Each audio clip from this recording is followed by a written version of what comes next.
সুপ্রিয় শিক্ষার্থীরা, আমাদের এই ঐতিহ্যবাহী শিক্ষা প্রতিষ্ঠান আজ নতুন প্রাণের স্পর্শে স্পন্দিত ও আনন্দ হিল্লোলে মুখরিত। নবাগত শিক্ষার্থীরা, স্কুলের গণ্ডি পেরিয়ে তোমরা আজ এসেছো আমাদের এই আঙ্গিনায়। ছোট্ট গণ্ডি পেরিয়ে মুক্ত জ্ঞানের আলোয় উচ্চতর শিক্ষা অর্জনের প্রাথমিক ক্ষেত্রে তোমাদের এই আগমন শুভ হোক এই কামনা করি। তোমাদের সবার প্রতি রইল আমার আন্তরিক ও উষ্ণ অভিনন্দন ও শুভেচ্ছা।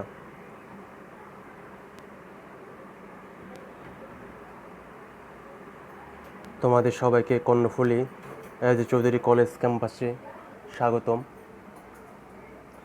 স্কুল জীবনে পড়াশোনা শেষ করে তোমরা আজ এসেছো এখানে আমাদের এই কলেজ ক্যাম্পাসে। আশা করি সামনের 2টি বছর তোমরা পড়াশোনা করে নিজের ভবিষ্যৎটা এখানেই বিল্ড আপ করবে, ভালো রেজাল্ট করে বেরিয়ে যাবে, এই আশাটাই আমরা রাখি। আসো আমরা আজকে একটু পরিচিতি পর্বটা প্রথমে সেরে নিই। আজকে হয়তো যেখানে তোমাদের সামনাসামনি বসে ক্লাস নেওয়ার কথা ছিল, কিন্তু করোনা প্যান্ডেমিক কারণে আমাদের সেটা সম্ভব হচ্ছে না, সেহেতু আমাদের প্রথম ক্লাসটা আমাদের এইভাবেই নিতে হচ্ছে। সেজন্য আমি অনুপম দাশগুপ্ত পড়াশোনা করেছি চট্টগ্রাম বিশ্ববিদ্যালয় থেকে, আর এখানে প্রভাষক হিসেবে কর্মরত আছি।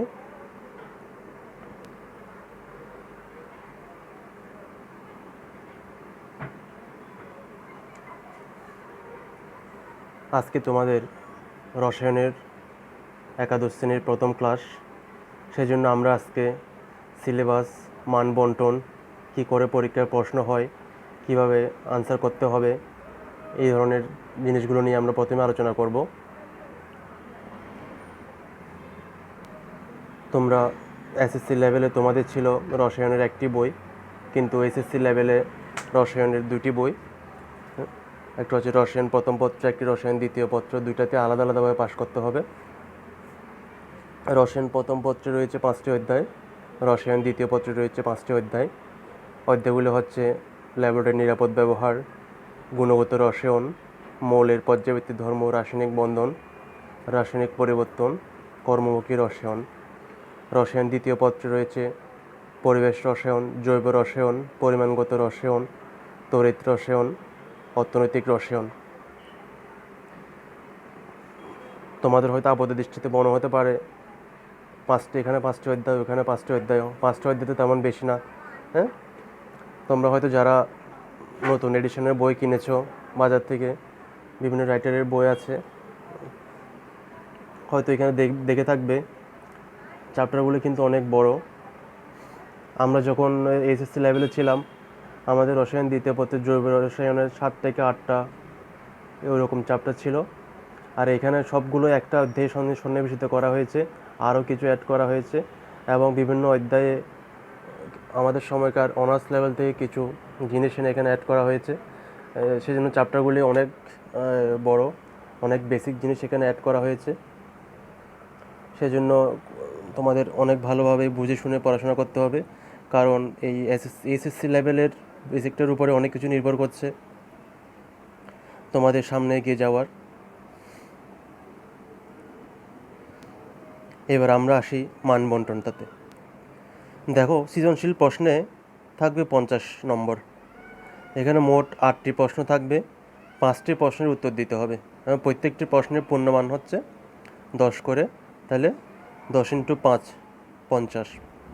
তোমাদের বহু নির্বাচনের প্রশ্ন থাকবে 25 × 1 করে 25টি, আর ব্যবহারিক অংশ থাকবে 25টি, 25 মার্কস। তাহলে পূর্ণমান দেখো 50, 25, 25, তাহলে হচ্ছে কত? 100। প্রতিটি পার্টেই আলাদা আলাদা করে তোমাদের পাস করতে হবে।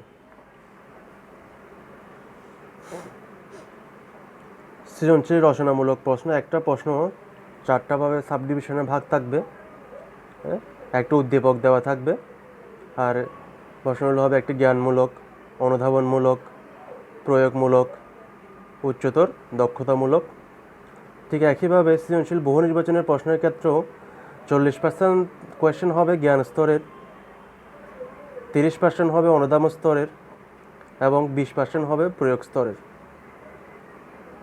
আর 10% হবে কি উচ্চতর দক্ষতা স্তরের।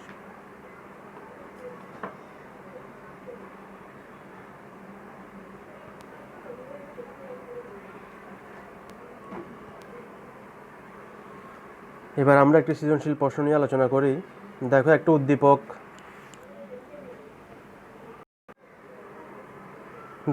উদ্দীপক, দেওয়া আছে। 1 মোল একটি হাইড্রোকার্বন, ওটাকে ধরা হয়েছে এ, 1 মোল ব্রোমিনের সাথে বিক্রিয়া করে একটি ডাইব্রোমো যৌগ বি গঠন করে, যেখানে বি যৌগটি 5 কার্বন বিশিষ্ট, এ যৌগটি শীতল লঘু পটাশিয়াম পারম্যাঙ্গানের সাথে বিক্রিয়া করে ডাইবেনজয়েল মিথেন 20টা আণবিক সংকেত বিশিষ্ট যৌগ উৎপন্ন করে। ওটা হচ্ছে কি উদ্দীপক প্রশ্ন দেওয়া থাকবে। একটা হচ্ছে জ্ঞানমূলক প্রশ্ন, দেখো পলিপ্রোপিনের সংকেত কি। অনুধাবনমূলক দেওয়া হয়েছে কেনেজারের বিক্রিয়া সমীকরণ সহ ব্যাখ্যা করো, এটা মার্কস হচ্ছে 2। আর প্রয়োগমূলক হচ্ছে বি যৌগটির গাঠনিক সংকেত নির্ণয় করো। উচ্চতর দক্ষতামূলক হচ্ছে কি ওজোনোলাইসিস প্রক্রিয়ায় এই যৌগ থেকে প্রোপানল ও ইথানল পাওয়া সম্ভব কি যুক্তিসহ বিশ্লেষণ করো। জ্ঞানমূলক প্রশ্নটা দেখো পলিপ্রোপিনের সংকেত কি। এই প্রশ্নটার সাথে উদ্দীপকের তেমন কোনো সংযোগ নেই, সেটা তোমরা ওই নিচ থেকে লিখতে হবে। আর দ্বিতীয় প্রশ্নটা হচ্ছে কেনেজারের বিক্রিয়া সমীকরণ সহ লিখো। এটা অনুধাবনমূলক, এটা উদ্দীপকের সাথে তেমন একটা রিলেটেড না, কিন্তু প্রয়োগমূলক ও উচ্চতর দক্ষতামূলক প্রশ্নগুলো রিলেটেড থাকবে কি উদ্দীপকের সাথে। তাহলে আমরা এবার উত্তরে আসি। পলিপ্রোপিনের সংকেত কি। পলিপ্রোপিনের সংকেতটা আমরা তাহলে লিখলাম। সংকেতটা লেখার পর ওটা যদি তোমরা শুদ্ধ করে লিখতে পারো 1, আর যদি তোমাদের ভুল হয় তোমরা 0 পাবে। কেনেজারের বিক্রিয়া দেখো মিথানল প্লাস মিথানল 50% সোডিয়াম হাইড্রোক্সাইডের উপস্থিতিতে 20 থেকে 30 ডিগ্রি সেলসিয়াস তাপমাত্রায় বিক্রিয়া করে কি উৎপন্ন হবে মিথানল প্লাস সোডিয়াম ফরম্যাট এই যৌগটা। যদি রিয়েকশনটা তোমরা সমীকরণ সহ শুদ্ধভাবে লিখতে পারো তাহলে অবশ্যই তোমরা 2 পাবে, আর যদি লিখতে না পারো অবশ্যই 0 পাবে। এখানে উল্লেখ্য যে উপরে যে 50% সোডিয়াম হাইড্রোক্সাইড এবং 20 থেকে 30 ডিগ্রি সেলসিয়াস, ওই জিনিসগুলো কিন্তু স্পষ্টভাবে লিখতে হবে। এবার দেখো প্রয়োগমূলক প্রশ্ন, বি যৌগটির গাঠনিক সংকেত নির্ণয় করো। তাহলে বি যৌগটির গাঠনিক সংকেত নির্ণয় করতে হলে আমাকে উদ্দীপকের দিকে খেয়াল রাখতে হবে। তাইলে আমরা একটি এ যৌগটা নিলাম, এটা হচ্ছে 2 মিথাইল 2 বিউটিন, এটা একটা অ্যালকিল যৌগ।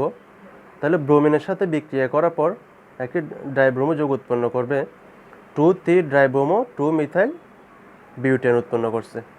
তাহলে এটা হচ্ছে কি ডাইব্রোমো যৌগটা হচ্ছে কি বি। তাহলে আমরা চেয়েছি কি এখানে প্রশ্নে বি যৌগটির গাঠনিক সংকেত। তাহলে আমরা রিয়েকশনে লেখার পরে পাচ্ছি কি যখন 2 মিথাইল 2 বিউটিন ব্রোমিনের সাথে বিক্রিয়া করার পর একটা কি 2 ডাইব্রোমো 2 মিথাইল বিউটিন পেয়েছি।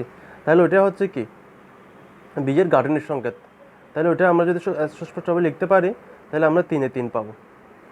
এবার উচ্চতর দক্ষতা দেখো ওজোনোলাইসিস প্রক্রিয়ায় এ যৌগ থেকে প্রোপানন ও ইথানল পাওয়া সম্ভব কি যুক্তিসহ বিশ্লেষণ করো। তাহলে এটা বোঝা যাচ্ছে কি একটা ওজোনোলাইসিস বিক্রিয়া, তাহলে আমাদের এ যৌগের সাথে ওজোনোলাইসিস বিক্রিয়া কী করতে হবে ঘটাতে হবে। এবার দেখো এ যৌগটা হচ্ছে কি 2 মিথাইল 2 বিউটিন ওজোনোলাইসিস করার পরে আমরা একটা ওজোনাইড যৌগ পেয়েছি। ওজোনাইড যৌগের সাথে কি পানির সাথে রিয়েকশন হওয়ার পর আমরা পাচ্ছি কি প্রোপানন প্লাস ইথানল এবং সহ উৎপাদক হিসেবে পাচ্ছি কি পানি। তাইলে আমাদের প্রশ্নে বলা হয়েছে ওজোনোলাইসিস প্রক্রিয়ায় এ যৌগ থেকে প্রোপানন ও ইথানল পাওয়া সম্ভব কি। তাহলে অবশ্যই সম্ভব, যুক্তিসহ বিশ্লেষণ করা হলো। স্পষ্ট লিখতে পারলে তোমরা অবশ্যই 4 পাবে। আশা করি তোমরা সবাই বুঝেছো। আর যদি কোনো বুঝতে সমস্যা হয় অবশ্যই ইনবক্সে জানাবা কিংবা মেসেঞ্জারে জানাবা। আশা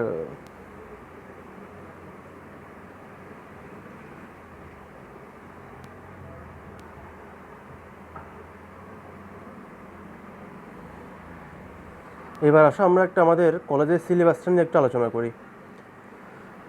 আমাদের সিলেবাসটাতে করা হয় প্রথম পত্রের অধ্যায় থেকে কিছু অধ্যায় নেওয়া হয়, আবার দ্বিতীয় পত্র থেকে কিছু অধ্যায় নেওয়া হয়, যাতে কি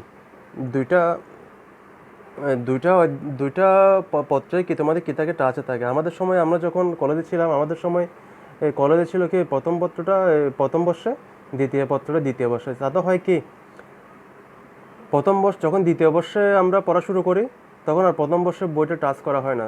দেখা গেলো কি যখন আমরা দ্বিতীয় বর্ষের পড়তে থাকি প্রথম বছরে টাচে নেই, তখন ওই এইচএসসি পরীক্ষার সময় গিয়ে কি আমাদের ওই প্রথম পত্রটা আমাদের অনেকের কী হয়ে যায়, মেমোরি থেকে আস্তে আস্তে একটু একটু ডিলিট হয়ে যায়। হ্যাঁ, এতে সেজন্য এখন সিলেবাসটা এমনভাবে করা হয়েছে এখানে যাতে তোমাদের প্রথম পত্র টাচ থাকবে, দ্বিতীয় পত্র টাচ থাকবে। এতে হয় কি তোমাদের এইচএসসি যে পরীক্ষার সামনের সময়গুলোতে তোমাদের আর দুশ্চিন্তা হওয়ার কোনো কারণ নেই। একেবারে তোমাদের জন্যই এটা একটা খুব ভালো উদ্যোগ আমি মনে করি। এখানে সাময়িক পরীক্ষায় দেখো আমাদের প্রথম পত্রে প্রথম অধ্যায় দেওয়া হয়েছে ল্যাবরেটরি নিরাপদ ব্যবহার, আর দ্বিতীয় অধ্যায় হয়েছে গুণগত রসায়ন, এখানে ব্যবহারিক সহ আছে। ওখানে মার্কস হচ্ছে 50, আর দ্বিতীয় পত্রে দেওয়া হয়েছে কি পরিবেশ রসায়ন, ওইটা হচ্ছে 50, এখানে 50 50 100। তারপরে বর্ষ সমাপন পরীক্ষায় দেখো তৃতীয় অধ্যায় দেওয়া হয়েছে কি মৌলের পর্যাবৃত্ত ধর্ম ও রাসায়নিক বন্ধন। হ্যাঁ, আর ইভেন দেখো এবং সাময়িক পরীক্ষা পুনরালোচনা, অর্থাৎ সাময়িক পরীক্ষা যে টপিকসগুলো ছিল ওই বিষয়গুলো কী করতে হবে, পুনরায় তোমাদের আলোচনা করতে হবে এবং ওগুলো তোমাদের পড়তে হবে, সেগুলো থেকে প্রশ্ন আসবে। এতে হয় কি তোমাদের সব অধ্যায়গুলো কী থাকে, মেমোরাইজ থাকে। আর দ্বিতীয় পত্রে দেখো জৈব রসায়ন থাকবে, ব্যবহারিকও করতে হবে, আর হচ্ছে কি পরিমাণগত রসায়ন। আবার হচ্ছে কি সাময়িক পরীক্ষা পুনরালোচনা। এটা গেল একাদশ শ্রেণী। একাদশ শ্রেণীতে যারা ভালো রেজাল্ট করবে, অল বিষয়ে পাশ করবে, তাদেরকে কী করা হবে, সেকেন্ড ইয়ারে উত্তীর্ণ হবে। যারা দ্বাদশ শ্রেণীতে যাবে তাদের প্রথমে প্রাক নির্বাচনী 2টা পরীক্ষা হবে। প্রাক নির্বাচনীতে দেখো প্রথম পদে থাকবে 4র্থ অধ্যায় রাসায়নিক পরিবর্তন এবং ব্যবহারিক থাকবে, এবং বর্ষ সমাপনী পরীক্ষার পুনরালোচনা। আর দ্বিতীয় পত্রে দেখো তড়িৎ রসায়ন থাকবে এবং বর্ষ সমাপনী পরীক্ষার পুনরালোচনা। নির্বাচনী পরীক্ষা ঠিক একইভাবে সেম, কর্মমুখী রসায়ন ও প্রাক নির্বাচনী পরীক্ষার পুনরালোচনা। আর দ্বিতীয় পত্রে অর্থনৈতিক রসায়ন এবং কি সাময়িক বর্ষ সমাপনী প্রাক নির্বাচনী পরীক্ষার ওই পরীক্ষার অধ্যায় সময় পুনরালোচনা। মানে হচ্ছে কি 2টা বই এখানে থাকবে নির্বাচনী পরীক্ষা। আশা করি তোমরা সিলেবাসটা বুঝেছো। তোমাদের প্রথম থেকে খুব মনোযোগ সহকারে পড়তে হবে, কারণ এইচএসসি লেভেলটা অনেক গুরুত্বপূর্ণ। তোমরা বিজ্ঞান শাখায় ভর্তি হয়েছো, তোমাদের সবারই একটা ড্রিম থাকবে ভালো একটা জিপিএ পেয়ে তোমরা কোনো ভালো একটা ইউনিভার্সিটিতে ভর্তি হবে, কিংবা অনেকের ড্রিম থাকতে পারে ভালো একটা ইঞ্জিনিয়ারিং কলেজে ভর্তি হবে, ইউনিভার্সিটিতে, কিংবা মেডিকেলে ভর্তি হবে। তোমরা যদি এখান থেকে ভালো রেজাল্ট করতে না পারো তাহলে কি করতে পারবে না, ওই জায়গায় তোমাদের ড্রিমই থেকে যাবে। কারণ উচ্চতর লেভেলে ওরা যখন অ্যাডমিশন টেস্ট নেবে তখন একটা স্ট্যান্ডার্ড জিপিএ ওরা ফিক্সড করে দিবে। ওই জিপিএটা তুমি যদি গেইন করতে না পারো তাহলে তুমি কি করতে পারবে না, ওইখানে অ্যাডমিশন টেস্ট দিতে পারবে না। সেজন্য তোমাকে কী করতে হবে, এই এসএসসি লেভেলটাতে ভালো করে পড়তে হবে এবং ভালো জিপিএ তোলার চেষ্টা করতে হবে। আর প্রতিটা অধ্যায় খুব ভালোভাবে বুঝে শুনে পড়তে হবে। কারণ বিজ্ঞান হচ্ছে কি মুখস্থ করা কোনো জিনিস নেই, সেখানে প্রতিটা জিনিস তোমাকে ফিল করে পড়তে হবে। ফিল করে না পড়লে তুমি সেটা কী করতে, আজকে পড়বে তো কালকে ভুলে যাবে। এমনভাবে পড়তে হবে কি তোমাদের যাতে জিনিসগুলো আজকে পড়লে তোমাদের আরও অনেক দিন মনে থাকে, এবং যদি তুমি প্রথম থেকে বুঝে পড়ো তাহলে হবে কি তোমাদের ওই জিনিসটা বোঝা মনে হবে না। হ্যাঁ, আর যে জিনিসটা বুঝবে না এক লাইন না বুঝলে স্যারকে জিজ্ঞেস করবে, স্যারের সাথে ডিসকাস করবে, এবং কোনো একটা লাইনও তোমরা না বুঝে কী করবে না, সামনের দিকে যাবে না, প্রত্যেকটা লাইন বাই লাইন বুঝে পড়বে। তাতে হবে কি তোমাদের যারা ভালো রেজাল্ট করবে, বিভিন্ন মেডিকেল বুয়েটে পরীক্ষা দিবে, তাদের কী করতে হবে, অ্যাডমিশন টেস্টে অনেক সুবিধা হবে।